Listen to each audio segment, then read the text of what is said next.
রাসূল পাক সাল্লাল্লাহু আলাইহি সাল্লাম বলেন, ওয়াকাদ জাআ ফিল হাদিস ইয়াতি আলান নাস জামানুন আস-সাবিরু ফিহিম আলা দীনিহি কাকাবিদি আলাল জামর। রাওয়াহু তিরমিজি।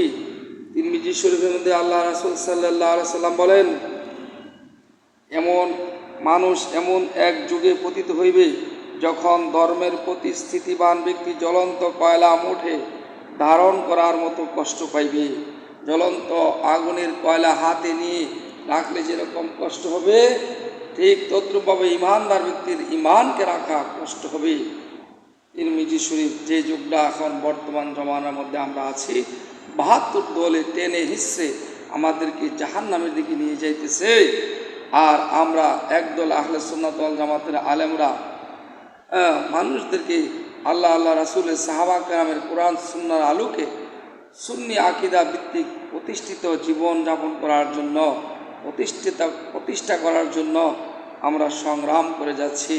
কিন্তু সাধারণ মানুষের ইমানকে এরা লুটে নিয়ে যাচ্ছে।